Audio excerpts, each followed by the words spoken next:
group আছে তাতে আমি ক্যালকুলেশন শীটটো শেয়াৰ কৰি দিম আপোনালোকে গম পাব কেনেকৈ সুকন্যা একাউণ্ট খুলিলে এবাউট 1 crore পোৱা যায় ঠিক আছে নেক্সট হ'ল আমাৰ ৰেজিষ্টাৰ্ড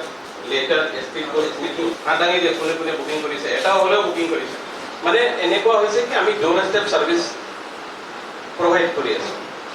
তো আৰএল হ'ল এছপি পোষ্ট হ'ল আমাৰ সুকন্যা ৰিসিপ্ট দিয়া নাই ন মেনেজাৰ বক তো মই কৈছো ঠিক আছে এতিয়া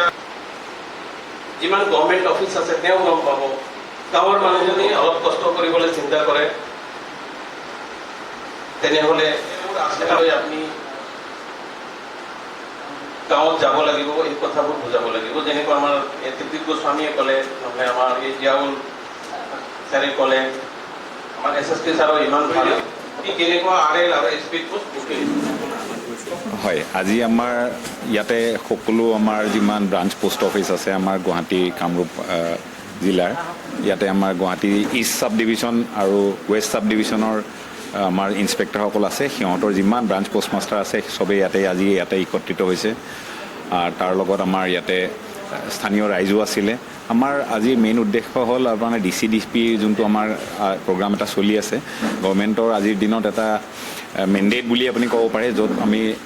পোষ্ট অফিচৰ যিবোৰ আমাৰ আঁচনি আছে আমি প্ৰত্যেকটা মানুহ প্ৰত্যেকটা গাঁওবাসীৰ ভিতৰত যেন আমি গোটেইখিনি কথা আমি লৈ যাব পাৰোঁ চবৰ ঘৰে ঘৰে যেন আমি কথাখিনি গৈ কিনি আগবঢ়াব পাৰোঁ আমাৰ এতিয়া চৰকাৰৰ যোনবোৰ আঁচনি আছে ধৰক আপোনাৰ সুকন্যা সমৃদ্ধিয়ে হওক আপোনাৰ স্পীড পোষ্টৰ কথাই হওক আপোনাৰ ইণ্ডিয়া পোষ্ট পে'মেণ্ট বেংকৰ কথাই হওক postal life insurance rural postal life insurance India post payment বেংকৰ কথাখিনিয়ে হওক আমাৰ বহুত আঁচনি আছে কিন্তু আমি প্ৰত্যেকটা আঁচনি সব মানুহে কথাখিনি গম নাপায় আপোনালোকৰ মাধ্যমেৰেও আমি আপোনালোকক সকলোকে আমি ৰিকুৱেষ্ট কৰোঁ যে আপোনালোকেও যেন পাব্লিকৰ সবক কথাখিনি কওক যে ডাকঘৰ আপোনালোকৰ সন্মুখতে আছে আপোনাৰ দুৱাৰতো আহিব আজি দিন সেনেকুৱা নহয় যে আপোনালোকে কাষ্টমাৰ আমাৰ তাত পোষ্ট অফিচত আহক আমি আপোনালোকৰ ঘৰে ঘৰে যাম আপোনালোকৰ যিখিনি আঁচনি ল'বলগীয়া থাকে আমি আপোনাৰ ঘৰে ঘৰে গৈ দি আহিম আপোনালোকৰ কোনো ধৰণৰ সুবিধা নহয় আৰু আজি সেই বুলিয়ে আমাৰ আজি এইখিনি অনুষ্ঠান আমি আয়োজন কৰিছিলোঁ আৰু আমাৰ chief postmaster general colonel Arvind Verma আৰু আমাৰ নিৰ্দেশক মহোদয় শ্ৰী অভিষেক জৈন সিহঁতৰ মাৰ্গদৰ্শনৰ হিচাপেহে আমি এইখিনি আজি অনুষ্ঠানটো পাতিছোঁ আমি এনেকুৱা অসম চাৰ্কলত আমি বিভিন্ন জেগাত হৈ আছে কামৰূপতো আমি এনেকুৱা ধৰণৰ আঁচনি আৰু আমাৰ এনেকুৱা আজি মিটিং আৰু আমি আগন্তুক দিনতো আমি এনেকুৱা মানে অৰ্গেনাইজ কৰিম আপোনালোকক জনাম আৰু সেই বুলি আপোনালোককো আমি ৰিকুৱেষ্ট কৰোঁ যিমানখিনি পাৰে আপোনালোকে পোষ্ট অফিচৰ আঁচনিবোৰৰ বিষয়ত মানুহক কওক আৰু বিশ্বাসটো ৰাখিব দিয়ক স্থানীয় ৰাইজৰ ওপৰত যে ডাক বিভাগ 170 বছৰতকৈ পুৰণি এটা আমাৰ ডাক বিভাগ হয় ব্ৰিটিছৰ দিনৰ কিন্তু আজিৰ দিনত যেন মানুহে সেইটোক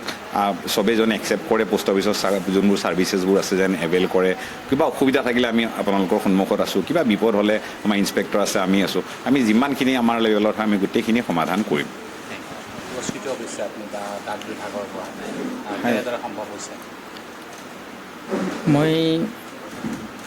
মই কৃতজ্ঞতা মানে স্বীকাৰ কৰিছোঁ আজি মোৰ ভাল লাগিছে আজি আমাৰ গৰিষ্ঠ মহোদয় আহি ফালে মোক এই কমলপুৰ অঞ্চলত আজি ভাৰতবৰ্ষৰ ভিতৰত আপোনালোকৰ মানে মোৰ মানে আটাইতকৈ গৌৰৱৰ কথা আজি মোৰ ছাৰে মোক আজি এই চাৰ্টিফিকেটখন প্ৰদান কৰিছে তেওঁৰ হাতৰ পৰা গতিকে ছাৰে যেতিয়া মোক মানে এই চাৰ্টিফিকেটখন প্ৰদান কৰিছিলে তেতিয়া কৈছিলে যে মই আজি তোমাক তৃতীয় পুৰস্কাৰ হিচাপে অল ইণ্ডিয়া লেভেলত তোমাক মানে তৃতীয় পুৰস্কাৰ দিলোঁ যিহেতু তুমি আগন্তুক 25 আৰু 26 বৰ্ষত যাতে তুমি প্ৰথম পুৰস্কাৰ প্ৰতিবলৈ সক্ষম হোৱা আৰু সেই কথাটো মই